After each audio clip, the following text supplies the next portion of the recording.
اعوذ باللہ من الشیطان الرجیم، بسم اللہ الرحمن الرحیم۔ سبح اسم ربک الاعلی۔ آپ اپنے بزرگ و برتر پروردگار کے نام کی تسبیح کیجئے۔ اس آیت کا مطلب یہ ہے کہ اللہ تعالیٰ کے نام کو پاک رکھا جائے، یعنی اللہ تعالیٰ کے نام کی ہر طریقے سے تعظیم کی جائے اور اس کی بے احترامی سے اور اس کی بے ادبی سے ہر طریقے سے بچا جائے۔ اور اللہ کے نام کا احترام اور اللہ کے نام کی تعظیم کا تقاضا یہ بھی ہے کہ اللہ تعالیٰ کے وہی نام لیے جائیں جو قرآن و حدیث سے ثابت ہیں۔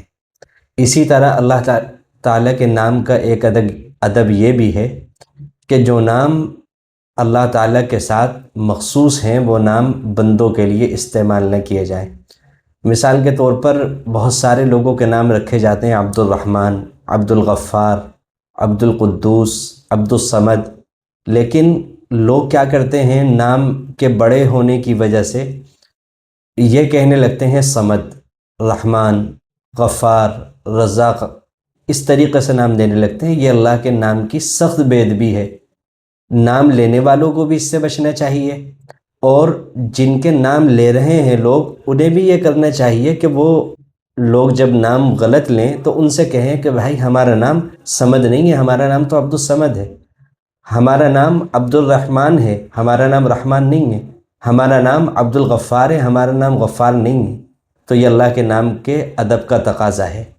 بہت سے اکابر صحابہ سے یہ روایت منقول ہے کہ اللہ کے نبی صلی اللہ علیہ وسلم نے فرمایا کہ جب یہ آیت پڑھی جائے تو اللہ کی تسبیح بیان کرو۔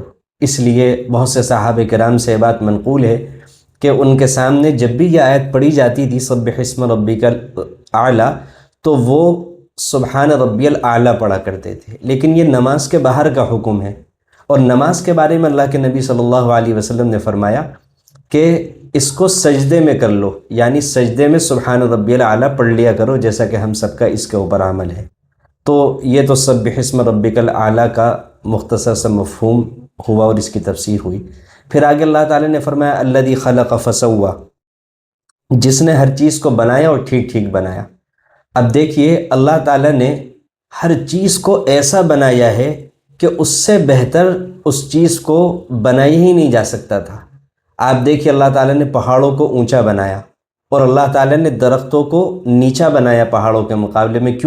کیونکہ درختوں سے انسانوں کو پھل توڑنے ہوتے ہیں۔ اگر اللہ تعالیٰ درختوں کو پہاڑوں کی طرح اونچا بنا دیتے تو انسان پھل کس طرح توڑتا۔ اسی طرح پھر اللہ تعالیٰ نے یہ جو گیہوں کا پودا ہوتا ہے اس کو اللہ نے چھوٹا بنایا، اور اللہ تعالیٰ نے اس کو بہت زیادہ موٹا نہیں بنایا۔ اگر اللہ تعالیٰ اس کو بڑا بناتے اور اس کو موٹا بناتے، درخت کی طرح، اس کے تنے کی طرح بناتے، تو اس کی کٹائی کے اندر کتنی مشکل ہوتی۔ لیکن اللہ تعالیٰ نے اس کو چھوٹا بھی بنایا، اور اللہ تعالیٰ نے اس کو نرم اور نازک بھی بنایا تاکہ انسان ضرورت کے وقت میں اس کی کٹائی آسانی کے ساتھ کر سکے۔ اللہ تعالیٰ نے 4 پیروں والے جو جانور ہوتے ہیں، چوپائی جنہیں کہا جاتا ہے، ان کی غذا اور خوراک اللہ نے زمین میں بنائی ہے، چارے کو بنایا ہے۔ تو اللہ تعالیٰ نے پھر انہیں 4 پیر بھی دیے ہیں تاکہ وہ آسانی کے ساتھ کھڑے ہو کر گردن جھکا کر اس کو کھا سکیں۔ تو اللہ تعالیٰ نے فرمایا الذی خلق فسوی، کہ جس نے ہر چیز کو بنایا اور بالکل ٹھیک ٹھیک بنایا۔ اور انسان کے ایک عضو کو دیکھ لیا جائے، ایک ہاتھ کو ہی دیکھ لیا جائے، تو اللہ تعالیٰ نے ہاتھ کے اندر ایک انگلی کے اندر یہ جو پوروے بنائے ہیں، یہ گویا کہ ایک اسپرنگ کی طرح بنایا ہے۔ اس کو انسان جس طرح چاہتا ہے موڑ لیتا ہے، ایک طریقے سے طے کر لیتا ہے۔ تو ہر چیز کو جس جگہ اللہ نے رکھا ہے اور جتنا بڑا اس کا جسم بنایا ہے، جس طریقے سے اسے بنایا ہے، اس سے بہتر وہ چیز ہو ہی نہیں سکتی تھی۔ الذی خلق فسوی، جس نے ہر چیز کو بنایا اور ٹھیک ٹھیک بنایا۔ والذی قدر فہدی، اور جس نے ہر چیز کا اندازہ مقرر کیا پھر اسے راستہ بتایا۔ یعنی اللہ تعالیٰ نے ہر چیز کے لیے ایک دائرہ مقرر کر دیا ہے، اور اس چیز میں قدرتی طور پر کام کے حدود بھی متعین کر دیے ہیں۔ اللہ تعالیٰ نے ستارے بنائے، چاند و سورج بنائے، اور اللہ تعالیٰ نے ان کے لیے ایک حدود اور ایک دائرہ متعین کر دیا۔ وہ اپنے دائرے کے اندر کام کرتے رہتے ہیں، اپنے دائرے سے ذرا بھی باہر نہیں آتے۔ اسی طرح اللہ تعالیٰ نے جن جانوروں کی غذا گھاس بنائی ہے وہ گوشت پر منہ نہیں مارتے، اور جن کی اللہ تعالیٰ نے غذا گوشت بنائی ہے وہ گھاس کو منہ نہیں مارتے۔ تو اللہ تعالیٰ نے ہر مخلوق کو کسی نہ کسی کام کے لیے بنایا ہے اور اس کام کی رہنمائی اس کے دل میں ڈال دی ہے، اور اپنی ذمہ داری اور وہ والا کام پورا کرنے کی صلاحیت، تقاضے اور اس کے اسباب، یہ ساری کی ساری چیزیں اللہ تعالیٰ نے اس کے ساتھ ساتھ دنیا کے اندر پیدا فرمائی ہے۔ مثال کے طور پر انسان ہے، انسان کا بچہ جب دنیا کے اندر آتا ہے تو اللہ تعالیٰ نے اس کے اندر بھوک رکھی ہے، اسے بھوک لگتی ہے۔ تو جب انسان کے بچے کو بھوک لگتی ہے تو باہر اللہ تعالیٰ نے اس کی بھوک کے مٹانے کا سامان اس کی ماں کے سینے کے اندر رکھا، اور پھر بچے کو جب سینے کے قریب لایا جاتا ہے تو پیدا ہوتے ہی بچہ اپنی ماں سے اپنی غذا حاصل کرنا یہ سیکھ چکا ہوتا ہے، تو اللہ تعالیٰ نے سکھائی ہوتی ہے یہ۔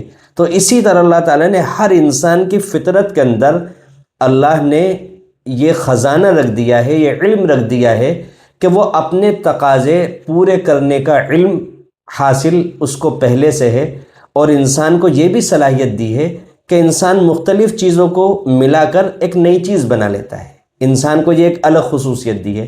تو فطری طور پر یہ سائنسی علم اللہ تعالیٰ نے جب سے انسان کو پیدا کیا ہے اس وقت سے موجود ہے، اور پھر اللہ تعالیٰ نے وقت آنے پر اس کو اور مرتب شکل کے اندر اللہ کے نبی صلی اللہ علیہ وسلم کی بعثت کے بعد ظاہر کروایا ہے، اور آج انسان بہت ساری چیزوں کو اور ان کے کام کرنے کے طریقوں کو اور قدرتی وسائل کو، اور قدرتی وسائل کس طریقے سے کام کرتے ان کو جاننے کے بعد نئی نئی ایجادات کر رہا ہے، اور بہت ساری چیزیں جو انسان کے علم میں نہیں تھیں وہ علم کے اندر آتی جا رہی ہیں، جس کو سائنسی ترقی کہا جاتا ہے۔